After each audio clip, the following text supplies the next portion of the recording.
Happy Saturday, everyone.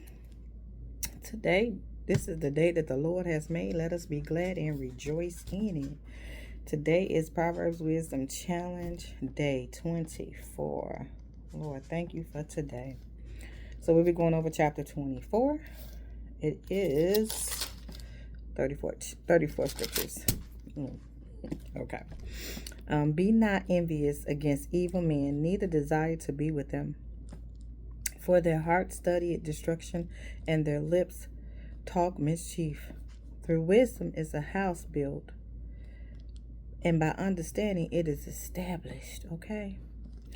And by knowledge shall the chambers be filled with precious and pleasant riches. A wise man is strong, yet a man of knowledge increases strength. For by wise counsel thou shalt make thy war, and in multitude of counselors there should be safety. Wisdom is too high for a fool. He openeth not his mouth in the gate. He that deviseth to do evil shall be called a mischievous person. The thought of foolishness is sin, and the scorner is an abomination to men. If thou faint in the day of adversity, thy strength is small. If thou forbear to deliver them that are drawn unto death, and those that are ready to be slain. If thou sayest, Behold, we knew it not, do it not he that pondereth the heart consider it? And he that keepeth thy soul, do it not he know it? And shall not he render to every man according to his works? God knows everything. Can't hide from God. No sin, no nothing, no lies, no nothing. He knows everything. Okay? My son, hear thou honey, because it is good. I'm sorry. My son, eat not honey, because it is good, and the honeycomb which is sweet to thy taste. It says, eat thou honey, because it is good, and the honeycomb which is sweet to thy taste. So shall the knowledge of wisdom be to thy soul. Come on. When thou hast found it, then there shall be a reward, and expectation shall not be cut off. That's 14. Lay not wait, O wicked man, against the dwelling of the righteous, spoil not his resting place. For a just man falleth 7 times and riseth up again, but the wicked shall fall into mischief. A just man falleth 7 times and he get back on up. Okay? But the wicked fall into mischief. Rejoice not when thine enemy falleth, and let not thine heart be glad when he stumble. Don't be glad when the wicked stumble. Sometimes God will take back that punishment to the wicked if he did something to you, because you're rejoicing in his falling. So don't ever rejoice when somebody's down. Pray for him. Lest the Lord see it, and it displeases him, and he will turn away his wrath from him. That's 18. He will turn it away, take it away. Fret not thyself of evil men, neither be thou envious at the wicked, for there shall be no reward to the evil man. The candle of the wicked shall be put out. My son, fear the Lord and the king, and meddle not with them that are given to change. For their calamity shall rise suddenly, and who knoweth the ruin of them both? This part of the chapter says, saying of the wise. It says, these things also belong to the wise. It is not good to have respect of person in judgment. He that said unto the wicked, Thou art righteous, him shall the people curse, nations shall arbor him. But to them that rebuke him shall be delight, and a good blessing shall come upon them. He's saying right here, 24, he that said to the wicked, Thou art righteous. That's deception. That's deceiving. That's when people live in their own world, and they saying bad is good. Him shall the people curse, and the nation shall arbor. He said, but to them that rebuke him, when you rebuke the wicked, shall be delight, and a good blessing shall come upon them.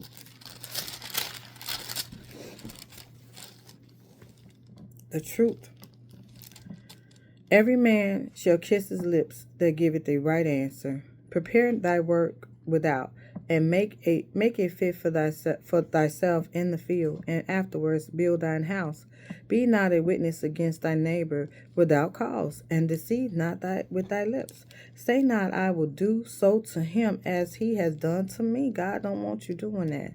I will render to a man according to his works. God do not want us matching energy. That energy is negative. You don't want to match people negative, nasty energy. You want to make sure that your energy is always in light and love and peace and joy. Don't match energy. We bind that up. I went to by the field of the slothful, and by the vineyard of the man void of understanding, and lo, it was all grown over the thorns, and nettles had covered the face thereof, and the stone wall thereof was broken down.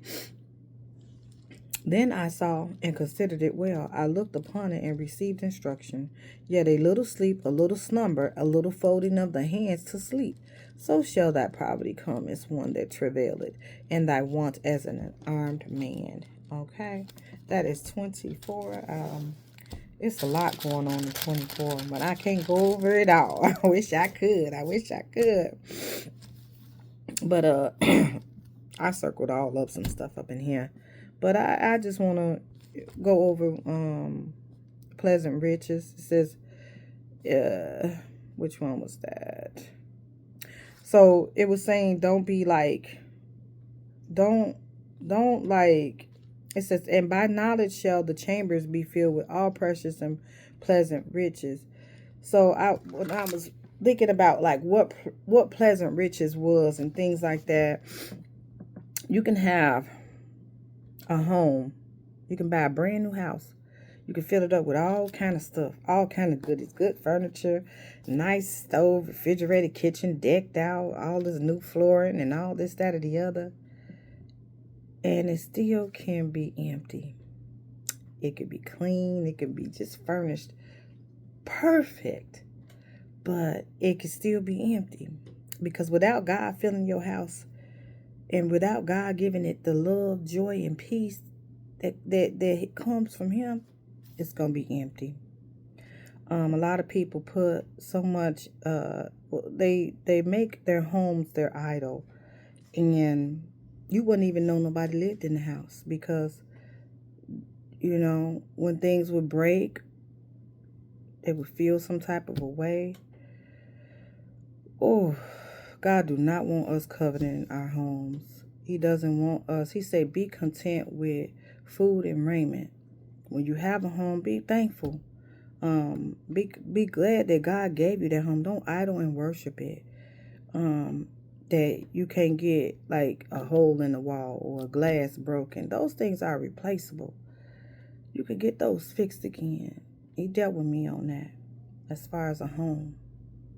You cannot idolize it. And I just can't stress that enough, because pleasant riches is peace, joy, love, righteousness, not silver and gold. Wood. It's not wood. It's not this flooring. It's not the walls. It's not the ceiling, your TVs.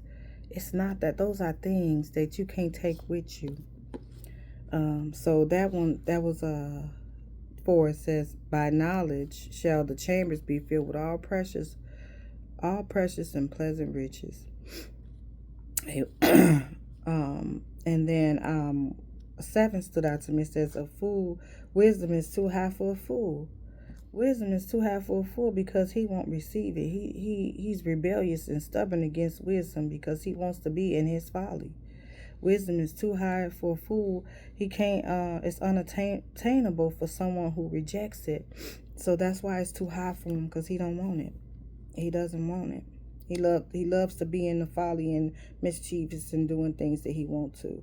9 says, the thought of foolishness is a sin. Even if you think foolishly, that's a sin. Because we sin by word, thought, and deed. We sin by the things that we say out of our mouth. We sin by our thoughts, and we sin by what we do. We sin against God by those things. Whew. So this chapter once against like plotting evil against people. urges actions to protect the vulnerable, the poor, people that cannot help themselves, people that cannot help themselves. You want to protect them. God's going to protect them, and anybody that harmed them, he's going to repay them. I'm sorry. A stable home and life is sustainable through wisdom and godly wisdom. You can build up a house and you can tear it down. And I just put real power is found in wisdom. And having many counselors around you. It says in here for safety and for making decisions, and someone to hold you accountable. But that person needs to be godly. And that's just the truth. You need to have you some godly counselors around you so they can hold you accountable for when you're doing something that goes against the word of God, or in your family, in your home, in your marriage, and all that good stuff. And what stood out to me also was 16. For a just man falleth 7 times and rises up again, but the wicked shall fall into mischief, because they love it. They don't want to get back up. They love doing what they do, and they don't want nobody stopping them.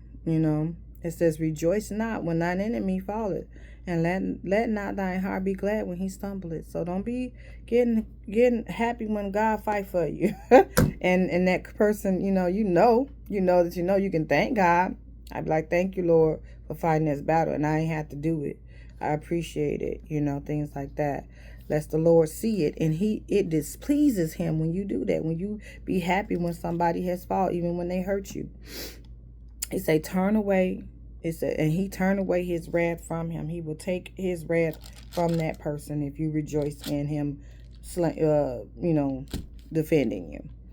All right. He's a just God. He's a loving God. He's a merciful God. And I just love him. This morning, I just got up praising him for all of the good things that surround me.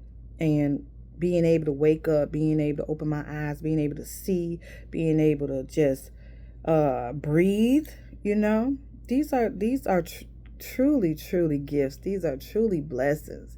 When you're blessed to be able to walk, talk, speak, hear, taste, all that. God has been showing me things. You got so much to be thankful for. So that's why I wake up. This is the day that the Lord has made. Let us be glad and rejoice in it. Don't look at the things that you see, because the devil will have you focused on the things that you cannot have, or the things that you don't have. You got to open up your eyes and see what you have, and be grateful and thankful for what you have. And don't take that lightly, because so many people don't have their limbs. So many people can't see, can't hear, but they're grateful to just be here in this body on this earth. So that's all I had to say today, because he woke me up. He said, count your gifts. Don't count what you see around you. Count the things that you can do. And I can do all things through Christ who strengthens me. I can walk, I can talk, I can breathe. He's a good God. Don't take your body for granted either. Make sure that you're putting good things into this body. That's what I'm working on right now, healing from the inside. That's all I'm gonna say today. Tomorrow we'll be going over 25 and hopefully you can read it with me. If not, I'll read it to you. Be blessed. Have a good day. I love you. Be back on tomorrow.